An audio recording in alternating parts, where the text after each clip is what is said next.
Hi friends, mystery world కి స్వాగతం. ప్రారంభ సన్నివేశంలో టెరెంజియో అనే వ్యక్తి బ్రస్సేలియన్ విమానాశ్రయంలోకి దూసుకుపోతాడు. అతను భయాందోళనలకు గురవుతున్నాడు మరియు హడావిడిగా ఉన్నాడు.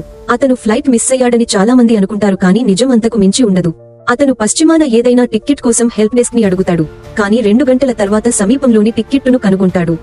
అయినప్పటికీ అతను టెర్మినల్ ను దాటడం కోసమే టిక్కెట్ ను కొనుగోలు చేస్తాడు.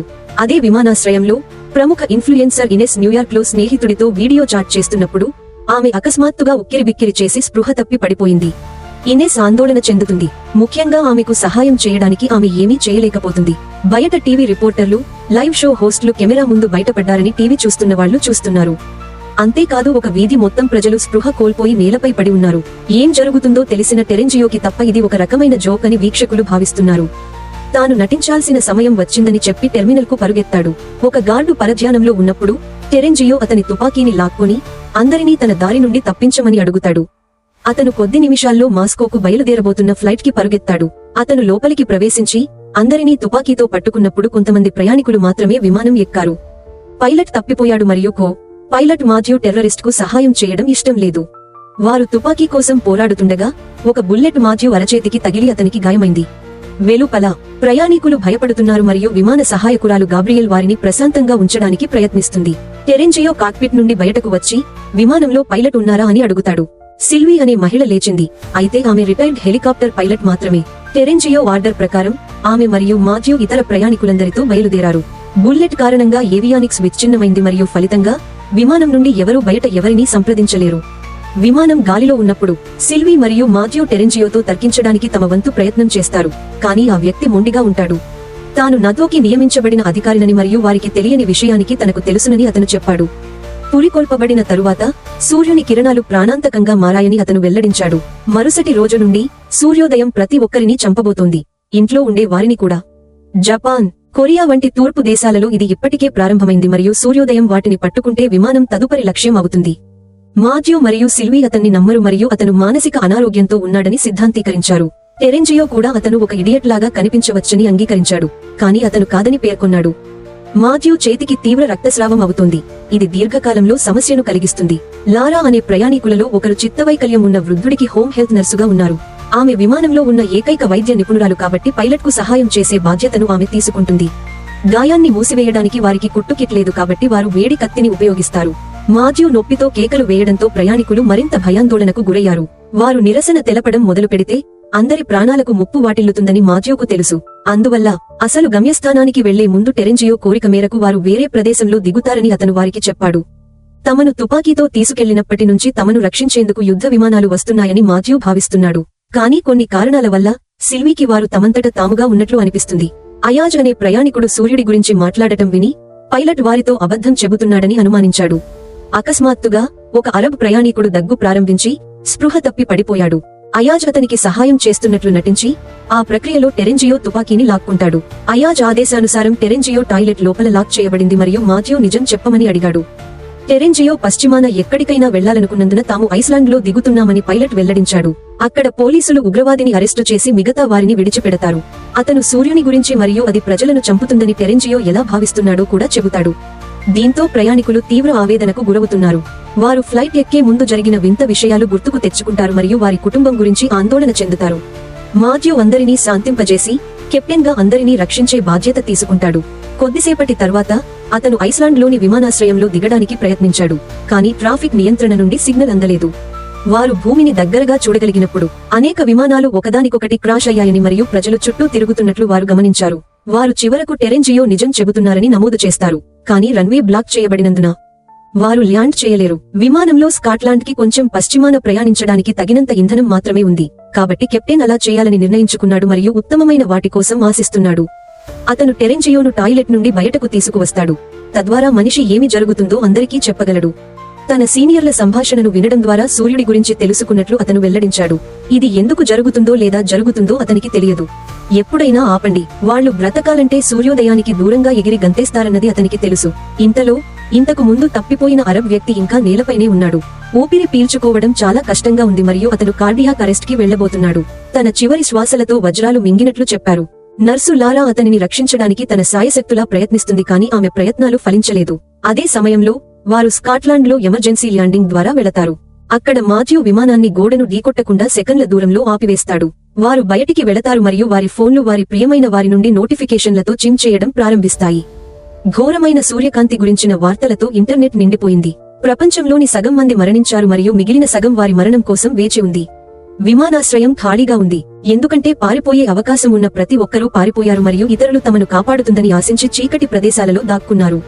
అయితే బంకర్లలో కూడా ప్రజలు చనిపోతున్నారని వార్తలు సూచిస్తున్నాయి. అకస్మాత్తుగా సహాయం కోసం 3 రాఫ్ సైనికులు వారిని సంప్రదించారు. వారు సూర్యోదయానికి ముందు 45 నిమిషాలు మాత్రమే ఉంటారు. కాబట్టి వారు ముఖ్యమైన సామాగ్రిని సేకరించి పశ్చిమానికి వెళ్లాలని నిర్ణయించుకుంటారు. ప్రయాణికుల్లో ఒకరు ఎయిర్ క్రాఫ్ట్ ఇంజనీర్ జాకుబ్. అతను గర్భవతి అయిన తన భార్యను రక్షించడానికి తిరిగి వెళ్లాలనుకుంటున్నాడు. అయితే ప్రయాణికుల మొత్తం భద్రత కోసం అతను వెనక్కి అడుగు వేయమని అడిగాడు. సామాగ్రిని సేకరించి విమానం ట్యాంక్ను నింపిన తర్వాత వారు మరోసారి బయలుదేరుతారు. సర్వీస్ మెన్లో ఒకరు పైలట్ మరియు సూర్యుడు తమను వేగంగా పట్టుకోకుండా ఉండటానికి భూమధ్యరేఖ నుండి దూరంగా వెళ్లమని సూచిస్తున్నారు. వారి తదుపరి స్టాప్ కెనడా. అక్కడ వారు మళ్లీ విమానానికి ఇంధనం నింపి రేడియోను సరిచేస్తారు. కొంత సమయం తరువాత ఇంటర్నెట్ పరిష్కరించబడింది మరియు వారి ఫోన్లు మోగించడం ప్రారంభిస్తాయి. వారు బ్రస్సెల్స్ లో ఇప్పటికే మరణించిన వారి ప్రియమైన వారి నుండి చివరి సందేశాలను అందుకుంటారు. అప్పుడు ఒక వ్యక్తి విపత్తుకు కారణం సూర్యుని ధ్రువణత అని చెప్పే కథనాన్ని కనుగొన్నాడు. హోర్స్ట్ అనే మరో ప్రయాణికుడు వాతావరణ నిపుణుడు మరియు సూర్యుని ధ్రువణత అంటే ఏమిటో తెలుసు. ప్రతి 11 సంవత్సరాలకు సూర్యుని అయస్కాంత క్షేత్రం రివర్స్ అవుతుందని, కానీ ఎందుకో ఎవరికీ తెలియదని ఆయన వివరించారు. ఇది ప్రపంచంపై గణనీయమైన ప్రభావాన్ని చూపదు కాబట్టి పెద్దగా పరిశోధన చేయలేదు. అయితే గత కొన్ని దశాబ్దాలుగా తిరోగమనం యొక్క తీవ్రత బలహీనంగా పెరుగుతోంది. దీని కారణంగా రివర్సల్ ఇతర దిశలో మరింత శక్తివంతంగా మారిందని హార్స్ట్ భావిస్తున్నాడు. అతను చెప్పేది నిజమైతే సూర్యుడు పడిపోయిన ప్రతిచోట గామా కిరణాలతో భూమి పేలుతోంది. అందుకే ప్రజలు తక్షణమే చనిపోతున్నారు. కథనాన్ని ప్రచురించిన శాస్త్రవేత్తలు కూడా బహుశా అందరూ చనిపోయినందున సిద్ధాంతాన్ని నిరూపించడానికి వారికి మార్గం లేదు. ఆ సమయంలో అయాజ్ వారు ఎంచుకున్న రాఫ్ సైనికులు వాస్తవానికి ఆఫ్ఘనిస్తాన్కు చెందిన ఉగ్రవాదులని ఒక వార్తా నివేదికను కనుగొన్నాడు. విమానాశ్రయంలో వారిని అరెస్టు చేసి స్వదేశానికి తరలిస్తున్నారు. బయట వారిలో ఒకడు వాగ్వాదానికి దిగి బుద్ధిమాంద్యం ఉన్న వృద్ధుడిని తోసేస్తాడు. ఇది అతని మరణానికి కారణమవుతుంది మరియు తీవ్రవాది ప్రయాణికుల అసమ్మతిని పొందుతుంది. సిల్వీ వార్తా నివేదిక గురించి మాథ్యూకి చెబుతుంది మరియు 2 ఉగ్రవాదులు కెనడాలో దిగినప్పుడు వారిని విడిచిపెట్టాలని నిర్ణయించుకున్నారు.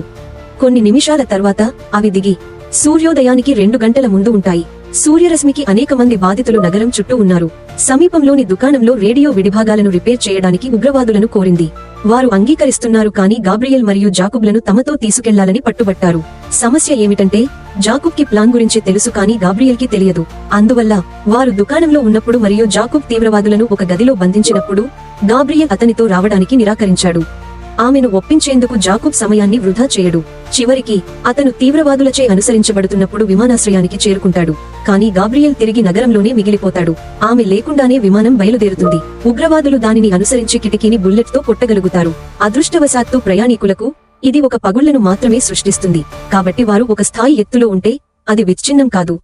ఫ్లైట్ లో డొమినిక్ అనే అనారోగ్యంతో ఉన్న పిల్లవాడు కూడా ఉన్నాడు. అయాజ్ అతనితో చాట్ చేయడానికి ప్రయత్నిస్తాడు. కానీ అతని అధిక రక్షణ తల్లి జారా ఆ వ్యక్తిని వెళ్లిపోమ్మని అడుగుతుంది. అకస్మాత్తుగా వారు హవాయిలో ఒకరి నుండి రేడియో సిగ్నల్ పొందుతారు.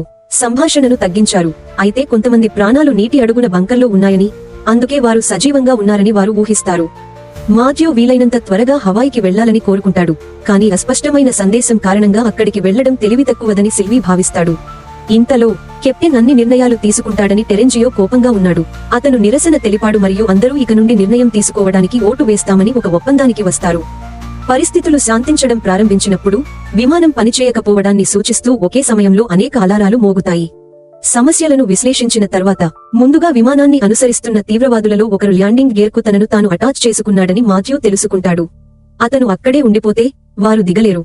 అందువల్ల మాథ్యూ వీలైనంత ఎత్తుకు ఎగరాలని నిర్ణయించుకున్నాడు. కాబట్టి ఉష్ణోగ్రత మరియు ఆక్సిజన్ లేకపోవడం అతనిని తగ్గిస్తుంది. అయినప్పటికీ అతను పగిలిన కిటికీని పరిగణనలోకి తీసుకోవడంలో విఫలమయ్యాడు. పీడన వ్యత్యాసం కారణంగా విమానం లోపల గందగోళాన్ని కలిగిస్తుంది. ప్రయాణికులు తాకిడికి తమను తాము బ్రేస్ చేయడంతో విషయాలు ఆకాశంలోకి ఎగురుతాయి.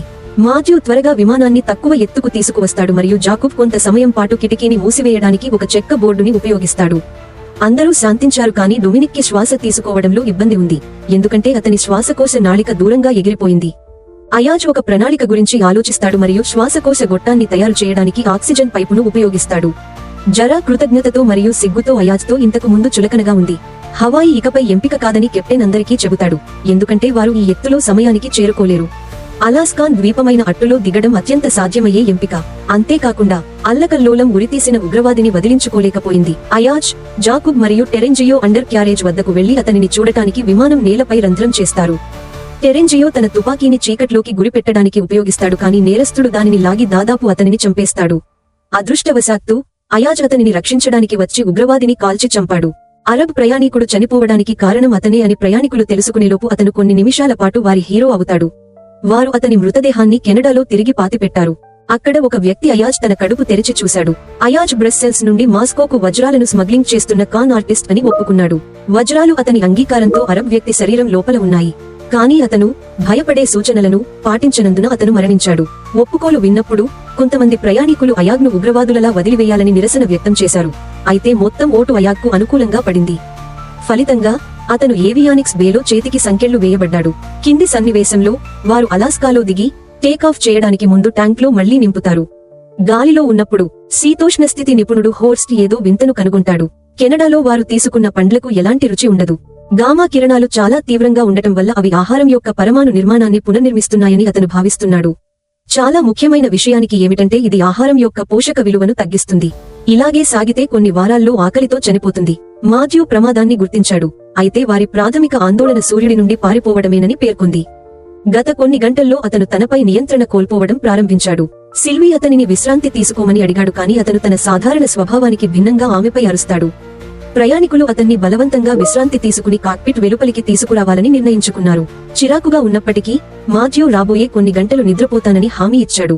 కొద్దిసేపటి తర్వాత వారు రేడియోలో మరొక సిగ్నల్ ని ఎంచుకుని 2 పార్టీలు మాట్లాడుకోవడం వింటారు. కానీ సమూహం వారు స్టారా 17 అని మాత్రమే వింటారు. ఫోన్లో మాట్లాడుతున్న వ్యక్తి అంతరిక్షంలో ఉన్న వ్యోమగామి అని వారు వెంటనే గుర్తించారు. అలాంటి వ్యక్తి బతికే ఉన్నాడని, అయితే అతను భూమిపై ఉన్న కంట్రోల్ రూమ్ తో మాట్లాడుతున్నాడని వారు ఆశ్చర్యపోతున్నారు. మనుగడ కోసం కొత్త ఆశతో వారు బ్రస్సెల్స్లోని నేటో ప్రధాన కార్యాలయానికి వెళ్లాలని నిర్ణయించుకున్నారు. ఈ రేటు ప్రకారం వారు బ్రస్సెల్స్లో దిగిన తర్వాత సూర్యుడు బయటకు వచ్చే వరకు వారికి 4 గంటల సమయం ఉంటుంది. అందువల్ల టెరెంజియో సహాయంతో వారు ప్రధాన కార్యాలయంలోని రహస్య బంకర్ గురించి కొంత సమాచారాన్ని కనుగొనవచ్చు. బయట లారా టాయిలెట్లో అపస్మారక స్థితిలో ఉన్న మాథ్యూని కనుగొంటుంది. అతని అరచేతిపై గాయం సోకినట్లు మరియు రక్తం విషపూరితమైనట్లు తేలింది. అందుకే ఇంతకుముందు ఎలా వ్యవహరించాడో అలాగే నటించాడు. సమస్యను పరిష్కరించడానికి వారు సోకిన కణజాలాలను కత్తిరించాలి. వారు ఆసుపత్రికి చేరుకోగలిగితే బ్రస్సెల్స్ లో ఆపరేషన్ చేయగలనని లారా చెప్పింది. అయితే మాథ్యూ లేకుండా సిల్వీ తనంతట తానుగా విమానాన్ని ల్యాండ్ చేయలేరు. ప్రయాణికులు తమ వద్ద ఉన్న పైలట్ కు అత్యంత సన్నిహితురాలు కాబట్టి ఆమె హెలికాప్టర్ ను మాత్రమే ల్యాండ్ చేయగలదని ఆమెకు తెలుసు కాబట్టి ఆమెను వేడుకుంటున్నారు. ఆమె చొరవ తీసుకోకపోతే ప్రతి ఒక్కరూ చనిపోతారని హోర్స్ట్ ఆమెకు అర్థం చేసుకున్నాడు. దానిని అనుసరించి సిల్వీ విమానాన్ని ఎలా ల్యాండ్ చేయాలనే దానిపై కొన్ని వీడియోలను చూసేలా చేసింది. అయితే ఆమె నిజంగా పని చేయవలసి వచ్చినప్పుడు ఆమె భయపడుతుంది. ఒక దూకుడు అల్లకల్లోలం తాకింది మరియు ప్రతి ఒక్కరూ తమను తాము అత్యంత చెత్తగా ఎదుర్కొంటారు. చివరికి వారు అస్థిరమైన ల్యాండింగ్ గుండా వెళతారు. అయితే అది కాకుండా విమానం మరియు ప్రయాణికులు ఇద్దరూ సురక్షితంగా ఉన్నారు. అందరూ సిల్వీకి చప్పట్లు కొట్టారు మరియు విపత్తు మధ్య సాధించిన క్షణం ఆనందించారు. ఎక్కువ సమయం వృధా చేయకుండా 3 గ్రూపులుగా విడిపోయి వివిధ పనులు చేసుకుంటారు. ఇంధనం నింపడానికి 2 వ్యక్తులు విమానాశ్రయంలోనే ఉన్నారు. జరా, లారా మరియు ఆమె బృందం మాథ్యూని సమీపంలోని ఆసుపత్రికి తీసుకువస్తుంది. అయితే టెరెంజియో, అయాజ్ మరియు రిక్ అనే వ్యక్తి నేటో ప్రధాన కార్యాలయానికి వెళతారు. ఆసుపత్రిలో వారు హాలులను అడ్డుకున్న అనేక మృతదేహాలను కనుగొంటారు. అది చూసి సూర్యోదయానికి ముందే మరణాల గురించి ప్రజలకు తెలియజేశారు మరియు వారి ప్రాణాలను కాపాడుకోవడానికి ప్రయత్నిస్తున్నారు. గందగోళాన్ని విస్మరించి మాథ్యూని రక్షించడంపై దృష్టి పెట్టాలని లారా ప్రతి ఒక్కరిని ఆదేశిస్తుంది. అదే సమయంలో ఈ జారా తన కొడుకు మరియు ఇతరుల కోసం మందులతో తన బ్యాగ్లను నింపుతుంది. ఇంతలో నేటో ప్రధాన కార్యాలయంలో టెరెంజియో విపత్తు గురించి మొదట విన్న కాన్ఫరెన్స్ గదిని వారికి చూపిస్తాడు. వారు వదిలిపెట్టిన సమయంతో వారు అన్ని పేపర్లను చూడలేరు కాబట్టి రిక్ నిఘా ఫుటేజ్ లో ఏదైనా ఉందా అని చూడాలని నిర్ణయించుకుంటాడు. అతను దూరంగా ఉన్నప్పుడు టెరెంజియో అయాజ్ యొక్క టర్కిష్ సంతతికి ఎగతాళి చేస్తాడు మరియు ఇద్దరూ గొడవ పడతారు. అతను అనుకోకుండా అయాగ్ను కొట్టాడు.